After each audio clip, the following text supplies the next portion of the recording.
Olá pessoal, tudo bem? A gente aqui de novo gravando mais um GR de Bolso, muito felizes, e hoje eu tô aqui com o Gabriel Mota, que é mais conhecido aqui como Mota. Se ele perguntar cadê o Gabriel, o povo não vai saber. Tem Gabriel pra caramba aqui, o Mota já me falou. E eu já falei com ele que Gabriel é nome de anjo, né? Então toda mãe quer ter um anjinho em casa, não é isso? Sim, um menino tranquilo, assim, nada Funcionou? energético. Funcionou, não? Olha, até os meus 12 anos funcionou. Depois dos 12, assim, Deus veio com unção, assim, de energia. Unção de energia, Dei trabalho. Gente, o Mota trabalha aqui com os adolescentes, é um dos líderes dos adolescentes do Caverna, e eles fazem um trabalho sensacional lá. Conta aí um pouquinho pra gente, Mota, como é que tem sido o trabalho lá com os adolescentes? Tem sido muito legal, adorei que a Luísa veio semana passada, já me poupou muito trabalho, resumiu bem, mas a gente tem estado com os adolescentes aí. Acabei de refletir agora que talvez eu tô pagando minha cruz, né? Assim, dei tanto trabalho, Deus, agora você vai lá cuidar desses meninos. Mas tem sido um privilégio, assim, ver os meninos conhecerem a Jesus, tendo a vida transformada, impactada pelo Evangelho. É um trabalho desafiador, as mudanças são muito rápidas, as gerações. Eu descobri que agora eu já sou velho, né? Assim, que eu já sou 10 anos mais velho do menino mais velho do Caverna. Caramba. Então já aceitei, assim, a minha idade, que eu sou o tio do rolê. Mas tem sido pensa, muito legal. ele é o tio do rolê, né? E pensa você que está nos assistindo. Não pensa, é melhor não pensar. pensa. Continua, não deixa pensando. Já vai desanimar, desculpa. Para com isso, cara. Aqui, o que está acontecendo agora que vocês estão aí precisando de uma força aí da igreja? É verdade, gente. Nós estamos nos preparativos a todo vapor. Tenho certeza que você já viu algum adolescente lavando o carro, vendendo biscoito, vendendo pudim, vendendo festival de sorvete. Eles estão fazendo de tudo, estão botando a mão na massa, porque em julho nós vamos para o sertão da Paraíba. Mais um ano, pela graça de Deus, a gente vai estar lá, junto com a Jocum, junto com a Luzeiro, fazendo um trabalho missionário ali. E, como todos os anos, a gente conta com a Ponte, uma igreja generosa, os irmãos sempre têm nos abençoado, nos suprido com apadrinhamento. E como é que funciona o apadrinhamento, né? É um valor de referência, é 10% do valor total que custa para cada adolescente, é o valor de R$200, com o final 0,03 centavos, mas esse é um valor de referência. Eu sei que tem irmãos que podem abençoar mais e tem irmãos que podem abençoar menos, nós contamos com todos eles. Isso, ó. Quando você for fazer a sua doação, não esquece de colocar 3 centavos, porque isso ajuda a contabilidade da igreja a separar especificamente para a missão no sertão esse dinheiro. Então não esquece, por exemplo, vai doar R$200, R$200 e 3 centavos. Vai doar R$40, R$40 e 3 centavos. Porque aí a gente identifica, né, entre as outras contribuições. Sim. E o dinheiro vai para o lugar certo. E é sensacional ver os adolescentes tão empenhados. Eu estava conversando essa semana com um adolescente aqui na porta da igreja, eu falei, e aí, falta muito para juntar o dinheiro para você ir? E ele falou assim, na verdade, uma pessoa já me abençoou, eu tô aqui para ajudar os meus colegas. Gente, não. Aí você que tá aí, você não vai ajudar? O cara já tem o negócio pra ir, ele tá aqui. Se depois dessa aí ninguém ajudar, tá morto por dentro. Poxa, você tá morto por dentro, cara. Eu vim aqui, eu passei, tava indo pro meu carro, né, ali numa rua de trás.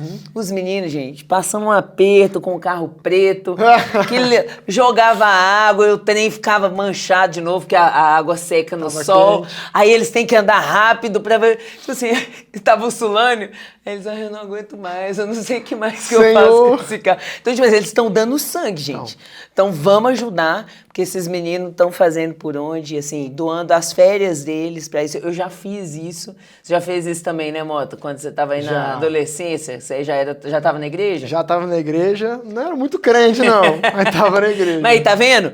Graças a Deus que ele estava na igreja. Exatamente. Investe nos meninos, que aí, ó, daqui um tempo os meninos vão estar aqui, ó, no GR de Bolsa, a próxima geração, Deus, entendeu? Então, olha, a gente sempre faz a pergunta aqui, qual que é o seu time, Mota? Você é da água com gás, Coca Zero, chá, café? Então, Yara, eu vim pensando nessa pergunta, né, como um bom ouvinte do GR de Bolsa. Eu vou inaugurar um novo time. Lá vem. Que é o time do Café Especial. Ah, isso. Assim, ó, se você toma um café preto, adoçado, meu irmão continua com ele. Fica em paz, sabe? Café barato. Não inventa moda, não. Mas se assim, se você quiser entrar pra essa seita, é muito bom. Aí minha esposa fala que foi meu mimo. Mimimei.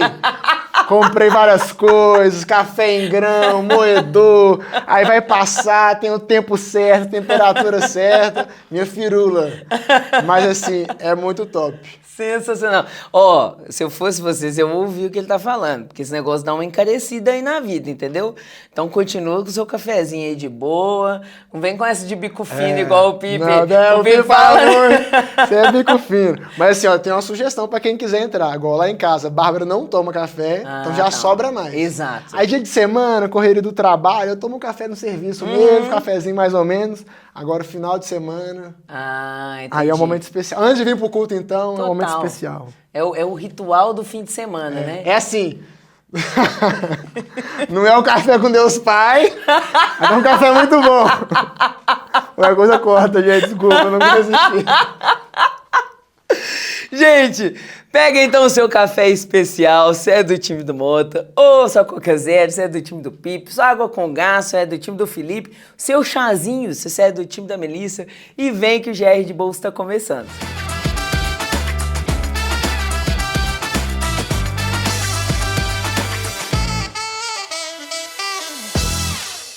Pessoal, no nosso último culto, a gente viu o Pipe fazendo uma comparação muito massa. Eu nunca tinha ouvido uma pregação nesse sentido, né? Comparando ali a história de Jonas e uma passagem, né, em que Paulo também está num navio.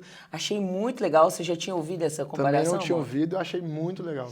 Eu também, assim, eu fiquei pensando assim, que legal, cara. Como é que eu nunca pensei nisso? Olha, só. E assim, foi muito, muito edificante.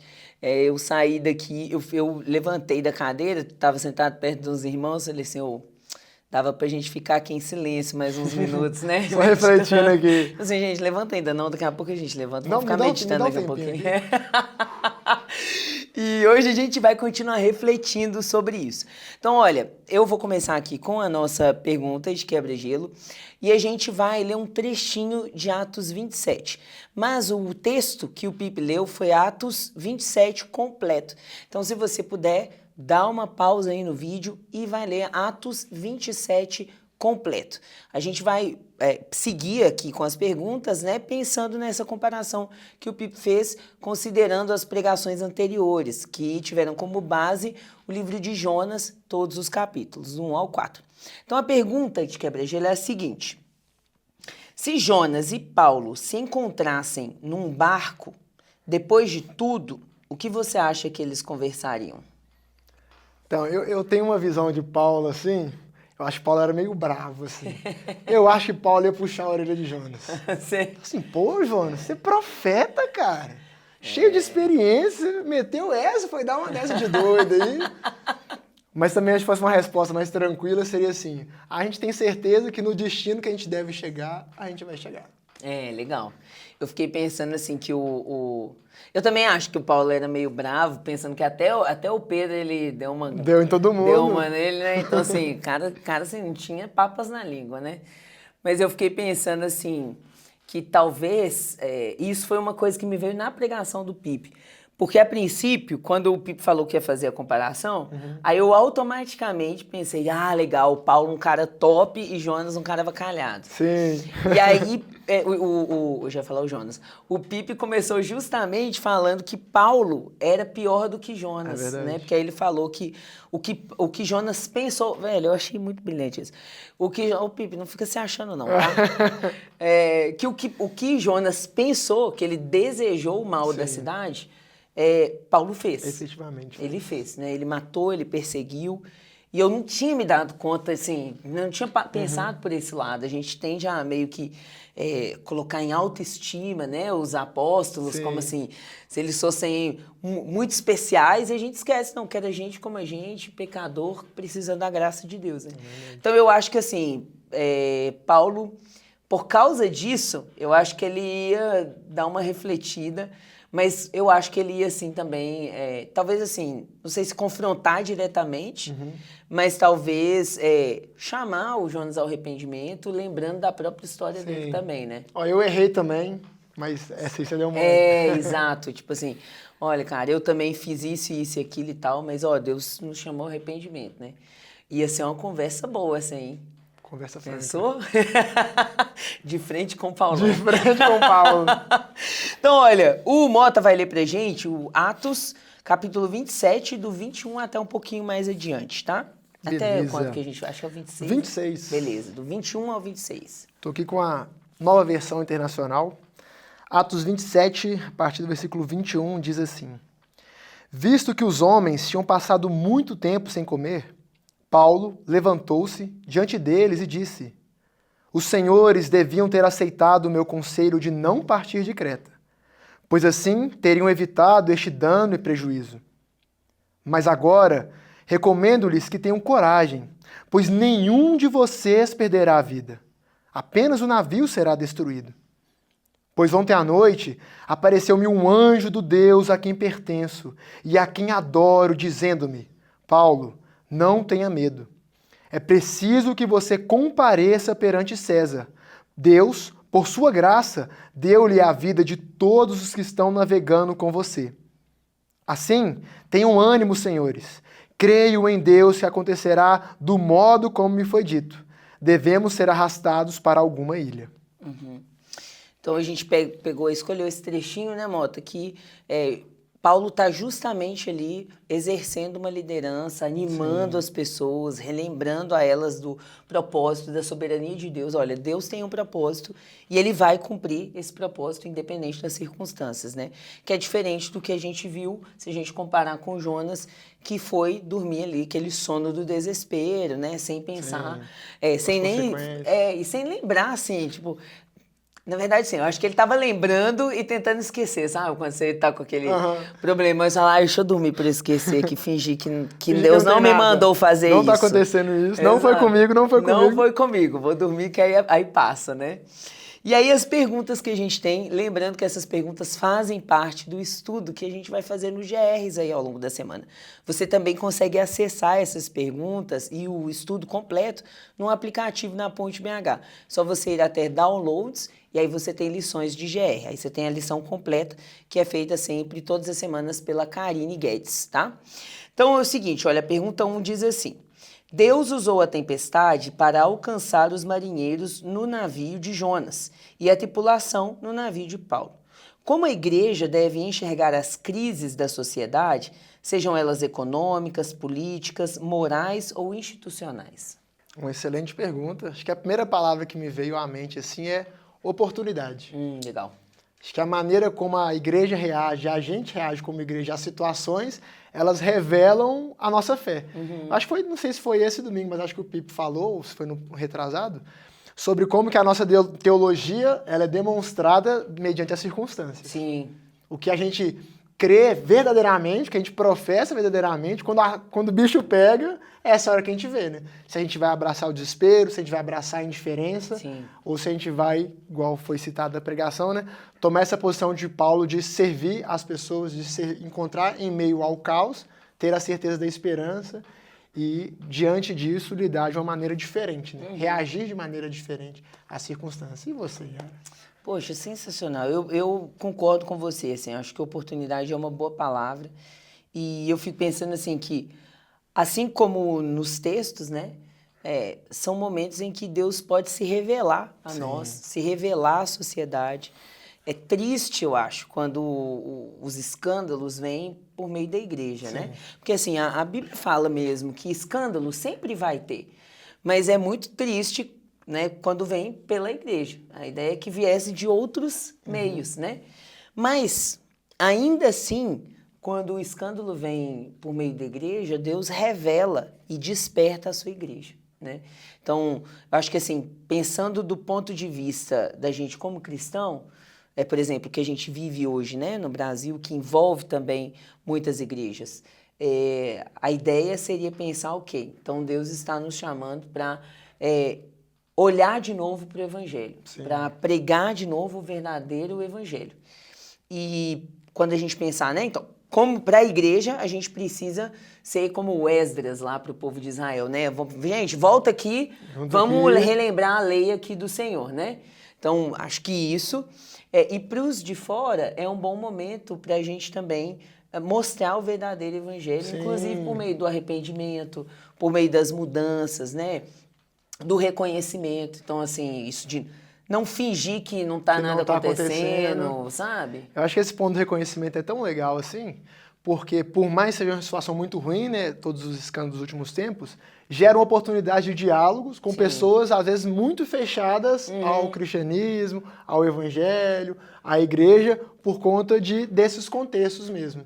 Uma coisa no meu trabalho, assim, que eu tenho feito, tem gerado conversas, as pessoas me perguntam se eu sou evangélico, eu respondo assim, eu sou protestante. Aí a pessoa para assim, uai, como assim? Aí eu vou ter a oportunidade. Porque se eu falo eu sou evangélico, ele já tem ali um estereótipo na cabeça dele.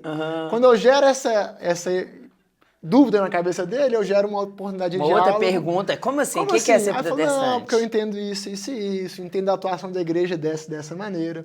Então, eu acho que é igual o Pipo falou muito sobre isso na pregação de domingo, é sobre as circunstâncias. As circunstâncias, elas não determinam a maneira como nós vamos encará-las. O que determina isso é a fé que nós temos em Deus, no Deus soberano, Deus está no controle. Então Deus não perdeu o controle porque surgiram escândalos, igual você falou. Ele já até nos avisou, né? Jesus já deu um spoiler há muito tempo que isso ia acontecer. A gente olhar para isso com arrependimento, necessitou Esdras também, de juntar, de orar, de também não ficar apático, né? Como se isso não... não, só porque é lá na outra igreja, lá no outro bairro, não diz respeito a mim. Não, aí é uma visão muito limitada do corpo. Mas é usar essa oportunidade para poder dialogar com as pessoas e poder, de alguma maneira, né? Dar um testemunho melhor, a gente assim espera, né? E apontar para o arrependimento, apontar para Cristo, apontar para o Evangelho. Sim, e é interessante pensar, né, Gabriel, que quando se a gente tem uma postura, né, igual você falou, se a gente está olhando para o problema e pensando assim, não, aquela igreja, porque aquela igreja também era péssima, aquela igreja ali, né, já demonstra que o nosso coração está errado, né? Sim. Porque se a gente é a igreja de Cristo, a gente entende que nós somos uma igreja de Cristo, né? Então, quando acontece algo de errado com uma igreja de Cristo, a gente tem que todo mundo se unir para pensar como que a gente pode buscar ajudar os irmãos, buscar, obviamente, né? Dentro desse contexto, a gente tem irmãos honestos, sinceros, pecadores como nós que erraram, mas a gente também tem joio, né? Então tem assim, pessoas que nunca creram de fato e essas nem vão querer arrependimento, não estão pensando nisso. Mas há irmãos e irmãs que estão sofrendo e que buscam para eu. Não era isso que eu queria estar vivendo, eu não queria ter caído nisso. Então, como igreja de Cristo, e reconhecendo que nós não somos também, né? Eu estou pensando que nós Ponte ou outras igrejas que não estão envolvidas, né, nos últimos escândalos, a gente não pode esquecer que a gente também é imperfeito, né? Que a gente também está vivendo essa mesma obra de santificação. Que aquele Filipenses 1:6, que não está tatuado no corpo, mas está na mente. Que é aquele que começou a obra em nossas vidas, é fiel para completá-la até os dias do nosso Senhor Jesus Cristo. Então não tem nenhum de nós que possa falar assim, não, a gente é uma igreja perfeita, deixa com a gente, o povo lá errou, não, vem aqui para a ponte que aqui a gente... Não dá para adotar isso não. Mas a gente de fato é chamado, nós também estamos aprendendo, nós também estamos num processo de santificação e nós queremos nos unir aos irmãos e diante da sociedade admitir, olha, a gente erra, mas... Nós nunca, e aí esse é o problema, né? Nós nunca dissemos que nós éramos perfeitos. Se a gente disse, a gente estava errado. Errou feio, né? Então, assim, se a gente, se por exemplo, né, a gente adota essas posturas, né, de tipo assim, nossa, eu sou evangélico, eu sou cristão, eu faço tudo perfeitamente, eticamente ilibado, né? Eu não tenho, assim, nenhum problema, eu sou perfeito, um anjo na terra, já teria sido arrebatado, né, querido? Já não estaria aqui mais, né? Então, assim, se a gente tem essa postura, quando a gente erra e fala assim, não, eu errei, mas assim, eu já tinha dito que eu era imperfeito, e agora eu vou buscar no arrependimento, eu preciso da ajuda de vocês, me ajudem a me reerguer, que eu tô pensando muito na figura de Esdras, né, com o povo de Israel, que tinha sido exilado e aí estava voltando para a terra e precisava de alguém para lembrar, peraí, quem que a gente é? Qual que é a nossa identidade? Para que a gente foi chamado? Né? Que, de alguma forma, é o que Paulo faz ali no texto de Atos 27. Né? Tipo assim, Deus tem um propósito, ele vai me levar até César. Então, gente, segura a onda. A gente não vai morrer. Pega a comida lá, coloca na mesa, ó, aqui, ó, tô comendo aqui, ó, né? Que é assim, né? Ele começa a comer, aí o povo se anima e começa a comer, né? Então, eu achei, assim, sensacional pensar nesse paralelo, né, Mota? Sim, e acho também pegando essa figura de Paulo se alimentando, é uma postura de esperança. Tem um corte, assim, do Kaique Fernandes, do Invisible College e tal, e é um trecho de uma pregação dele falando sobre que o cristão ele não é nem otimista e nem pessimista. O cristão ele é esperançoso. E isso me bateu assim porque eu sou uma pessoa muito otimista. Legal. Eu sempre tento assim achar que as coisas vão dar certo e tal, olhar Good o copo, vibes. olhar o copo meio cheio e tal. A Bárbara é mais pessimista assim, a gente vai se equilibrando na vida. Mas essa frase dele nos tira desses dois pontos. Não é porque eu tô torcendo para dar certo que vai dar certo. Não é porque eu acho que vai dar errado que vai dar errado. Sim. Uma frase que eu falo muito com o Bárbara e com os adolescentes é: a opinião sobre o fato não altera o fato. Exato. O fato de eu achar que vai dar certo ou errado é indiferente sobre o fato em si. Mas a posição do cristão ela é esperançosa. Exato. Por quê? Porque a gente sabe que a nossa esperança não se limita a essa terra. Exato. Sabe que a nossa esperança é que o rei do universo ele está controlando a tempestade.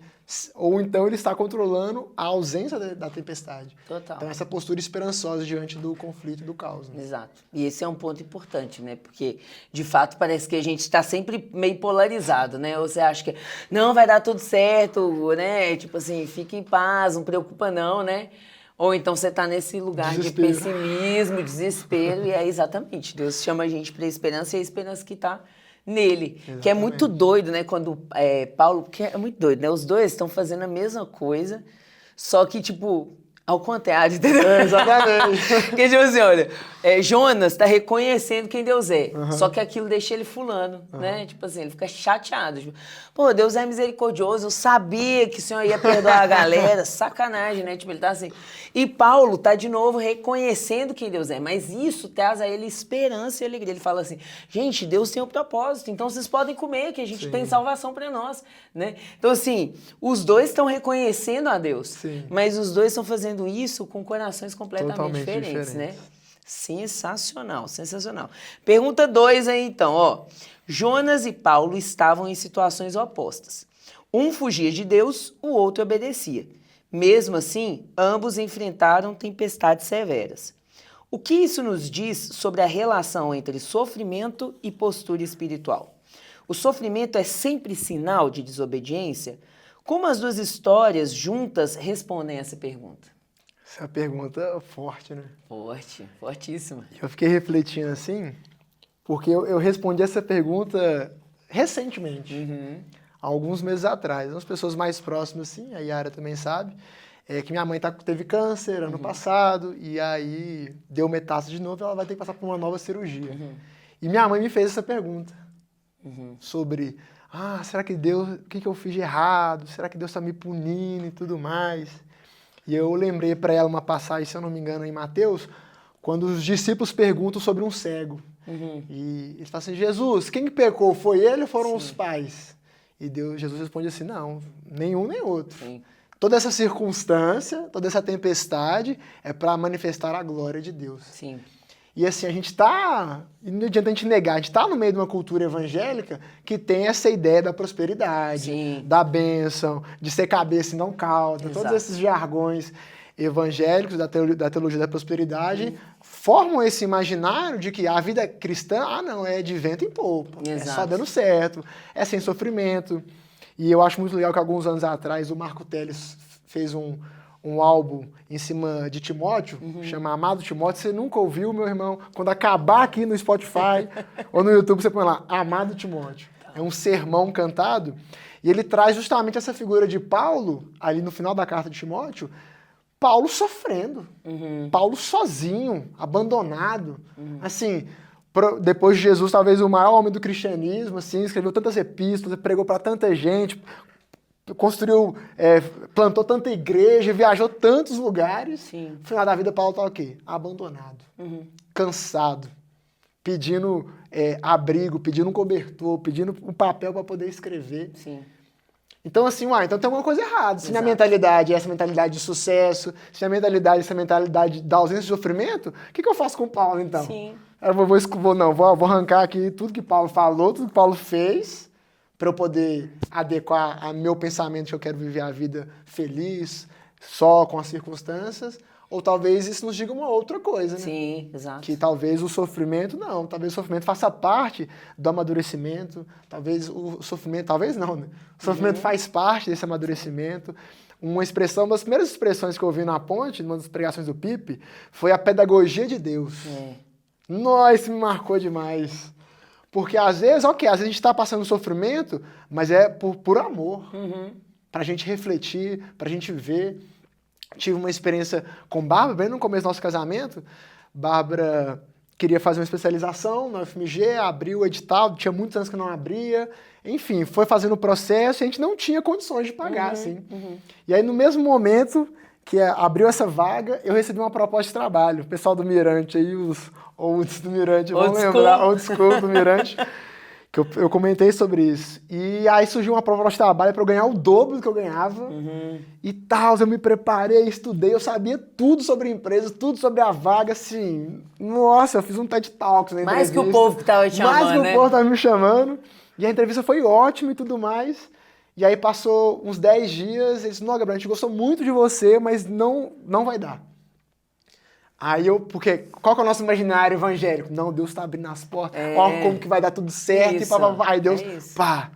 Aí eu lembro de chorar, assim, eu falei, Senhor, o que eu vou fazer agora? Falei, mas aí o Senhor me trouxe memória, né? Eu tô cuidando ainda, ué. Não é circunstância, eu estou cuidando. Passaram-se 10 dias e o pessoal me ligou de novo. Eu não fiz nada, passaram-se 10 dias. Eu, Gabriel, a gente pensou de novo aqui, a gente vai querer fechar com você sim. Oh, glória a Deus. E aí Deus me fez refletir assim, Gabriel, eu que estou cuidando. Não é sobre, você tem que se preparar? Sim. Você tem que estudar? Sim. Você tem que se dedicar? Sim. Mas é eu que abro as portas. Sim. Então, não são as circunstâncias que devem. Isso foi uma experiência que eu ganhei. Falei, nó, igual minha esposa, ganhei do Senhor. É aquela experiência mental, né, psicológica, a teológica, Sim. agora ela vira uma experiência real. Sim. Experimentando isso na vida. Sim. E você? Não, isso tem tudo a ver com o que você falou antes da esperança, o paralelo que você fez, né? Sobre a mente pessimista, a mente otimista e a mente esperançosa, né? Isso tem tudo a ver com isso, porque eu tô pensando assim, se você é seguidor de coaches e não de Jesus, então você sempre vai pensar isso, é tipo assim, eu vou sempre vencer, eu tenho tudo para vencer, e se eu não tô vencendo é porque eu tô fazendo alguma coisa de errado. Né? Não tô performando. Não tô performando. Então é tipo, eu lembro de uma vez, eu comprei um curso, gente, ai que ódio, eu comprei um curso que era relacionado a marketing. E aí, o discurso, sabe assim, quando você compra, aí você fala assim, cara, eu estudo isso e eu caí nisso, que ódio! E aí o cara falava assim, praticamente faz isso, se você fizer e não tá conseguindo é porque você fez errado. Eu falei, cara, isso é muito fácil. Muito bom, né? Eu invento qualquer coisa e aí eu falo assim, deu não, mas não é o meu método, o problema tá em você, né? Então, tipo assim, é um discurso muito, muito persuasivo, né? Então, se você estuda um pouquinho de análise do discurso, não precisa não, tá, gente? Mas se você estuda um pouquinho, você vê que, cara, tem um monte de falácia no meio do que o cara tá falando. E aí você vai e compra isso como se isso fosse Bíblia, não, né? Aí você pega alguns versículos isolados da Bíblia, e aí você fala, não, cara, isso aqui super combina. Hoje eu recebi um vídeo de um irmão que ele não tá na ponte, mas ele quer muito visitar a ponte. E aí ele me mandou um vídeo, e aí eu assisti. Ele me mandou assim, só o vídeo. E aí eu assisti o vídeo. Não fala, não contextualiza nem nada. Pá, lembrei aqui no busão, recebo. Pá. Não, e às vezes mando o vídeo pra falar assim, é pra eu assistir depois, não precisa ver não. Eu faço isso com meu irmão e minha mãe. Tipo assim, eu mando eles, que isso? Não é porque eu quero ver depois, só pra lembrar onde que tá, exato. E aí, era um vídeo, eu assisti o vídeo, falei, cara, o discurso é muito a vibe assim, tá todo mundo errado e tá todo mundo tentando me destruir, porque eu sou o alecrim dourado, né? Tipo assim, eu sou a melhor pessoa do universo, por isso tá todo mundo, o centro do universo, aí tá todo mundo olhando pra mim. Sou o protagonista da história. Exato, né? A narrativa é minha. E aí eu tenho que tomar cuidado, porque todo mundo é inimigo, né? Todo mundo é inimigo e tá tentando... Então, era mais ou menos assim, tome cuidado de com quem você anda, porque às vezes eles estão minando os seus sonhos. Sabe essa Quem vibe você compartilha assim? os seus sonhos, os seus planos. Isso. Sim. E tipo assim, era um negócio, o cara falava, pega essa profecia, falava assim, né? Soltava. E aí, eu olhei o texto, falei, cara, o pior que o cara começou um amigo recente, né? Eu já vou mandar um texto. Eu mandei um textaço pra ele, Vai tomar coitado. já. Aí eu falei, ô amigo, me perdoa aí o textão. Eu escrevi um textão, ele, aí, graças a Deus, eu falei assim, nunca mais, vai me bloquear, né? Mas ele foi super legal, falou assim, Yara, legal demais, valeu, esclareceu aqui. Aí eu até falei que eu vou indicar um livro pra ele e tal. Mas é muito uma vibe, tipo, que tem todo um vocabulário, como se fosse uma coisa crente mesmo, sabe? Isso aqui não é Bíblia, eu tô te falando é Bíblia. Deus te chamou pra ser cabeça e não cauda. Aqui, ó, tá na Bíblia, deixa eu ler o versículo. Não, Deus te falou que você pode todas as coisas em que te fortalece. Aqui, ó, tá na Bíblia, entendeu? E aí você, tipo, começa a formar um monte de pessoas que se esquecem que o Cristo, que é o Deus do Evangelho, o Deus da narrativa, morreu na cruz. Sim. O único justo morreu na cruz. O único. Tipo assim, o único que podia falar assim, pô, eu fiz tudo certo e eu vou me lascar. O único que podia fazer isso ou falar isso é Jesus. Então, a gente, o nosso salário, o salário do pecado é a morte. Então, a gente recebe graça. E aí, por que eu acho que isso tem a ver com o que você falou? Porque por meio disso você pode ou adotar essa perspectiva, né? Ou você pode adotar uma perspectiva pessimista. Do tipo, eu sou pecador, então eu mereço é morte mesmo. Qualquer coisa que vier aí, tá valendo. Se der tudo errado também, tô pegando o boi que eu tô vivo, entendeu? Assim, era pra eu morrer, Jesus morreu por mim, então qualquer coisa aí, vão empurrando a vida aqui, que alguma hora a gente vai pro céu e vai acabar isso, que eu tô pegando o boi que eu tô vivo, né? Então, você adota uma perspectiva pessimista. E Deus não chama a gente para nenhuma das duas coisas, né? Ele está chamando a gente para essa, exatamente o que você falou, uma perspectiva de esperança. É eu saber, se eu estou na bonança, eu olho para Cristo. Se eu estou na dureza, eu olho para Cristo. Porque eu sei que todas as coisas, todas elas cooperam para o bem dos que amam a Deus, né? Romanos 8:28. Sim. Então, é tipo assim, todas elas estão cooperando para o nosso bem. Qual que é o nosso bem? Parecer com Jesus. Isso significa cruz às vezes, né? Mas depois da cruz há o quê? Ressurreição, cara. Então, tipo assim, Jesus, se for para sofrer, que seja com o Senhor, né? Porque nos sacrifícios... eu gosto muito desse texto de Romanos 8, né? Que Paulo fala assim, olha, se você se identifica, você realmente vai herdar com Cristo, mas se você sofrer com Ele, participando né? do sofrimento. Exato, mas nessa perspectiva que você falou, não é nem eu ficar assim, deixa eu ficar esperando um sofrimento aqui, né, para eu poder me identificar com Cristo. Ou caçar um sofrimento, né? Deixa eu caçar um sofrimento. Caçar uma confusão aqui para ver se eu sofro. Exato. Ou a vida tá boa, em algum momento Deus vai puxar minha alegria, puxar meu tapete, que Deus não gosta de me ver feliz, né? Tipo assim, fica uma perspectiva assim, ou, tudo vai ser lindo para mim, aí eu tenho um problema, minha fé vai lá embaixo. Tudo vai ser difícil para mim e tal, e eu caminho em desesperança e nem consigo apontar Jesus para os outros, né? Então, eu achei sensacional esse ponto que você trouxe, né? Não é pessimista, o nosso chamado não é ser pessimista, não é ser otimista. O nosso chamado é ser esperançoso, né? E é legal assim, porque Deus nos chama a ter uma vida alegre. Exato. Se alegrar no Senhor, se alegrar na salvação. Mas a Bíblia também, principalmente os Salmos, a gente vê também lamento. Exato. A gente não vai viver só alegria, só felicidade. A gente é feliz em Deus, sim. Mas existem momentos difíceis, de luto. Mas por outro lado também, a gente vai experimentar dessas duas coisas e tá tudo bem. Exato. Faz parte da caminhada, faz parte da vida, faz parte da história. E o Senhor da história está conduzindo ambas as coisas. Exato. Perfeito. Poxa, Gabriel, não dá nem vontade de acabar, cara. Pelo amor de Deus, gente. Um papo muito bom. Muito bom. E daí sai um monte de coisa, né? Então, vamos fazer o seguinte. O Gabriel vai orar por nós. E se você aí talvez pensei aqui agora, né? Se você está vivendo uma situação difícil aí, o Gabriel mesmo compartilhou com a gente aqui. Não fica sozinho não, sabe? Procura. Eu lembro quando aconteceu, né? A questão com a mãe do Gabriel, ele chamou nos grupos lá, gente, ora aí pela minha mãe e tal. Desde que ele falou, eu toda vez fico lembrando a mãe dele, mando mensagem aí, como é que tá lá? Verdade. Tipo assim, a gente é comunidade de fé, então não sofre sozinho não, porque sofrer sozinho é difícil demais, ninguém dá conta. Mas foi tão legal que ontem no culto de domingo, um conhecido assim, tinha tempo que a gente não conversava, quando a gente conversou ele, e sua mãe? Até eu tinha esquecido que ele sabia. Eu falei, não, cara, tá assim, se assado. Ele, não. Eu falei, ó, que bênção, né? Ser acolhido pela igreja. Demais, você tá doido. Então, ó, procure aí também, se você ainda não tem o GR, procure um GR, né? Que ali, às vezes, assim, é uma igreja grande, né? Então, os pastores são só 3 pessoas, né? Mais o conselho. Não dá conta de ver todo mundo. No GR, o povo do meu GR sabe, assim... Você tá esquisita hoje, Yara. O povo todo mundo, não, Yara tá feliz, tá? Não, o sorriso dela tá diferente hoje, ela não tá legal, né? Então, são pessoas mais próximas que a reconhecem, até quando a gente mesmo não tá reconhecendo que a gente não tá legal, né? Então, procura um GRI e se tiver dificuldade, entra no aplicativo, lá tem um espaço sobre GRs que você pode encontrar um GR próximo à sua casa ou com alguém que você já tem familiaridade, que pode te ajudar nisso, né? E ora por nós aí, Mota, por favor. Amém. Pai querido, nós queremos te louvar, te agradecer, porque o Senhor é bom.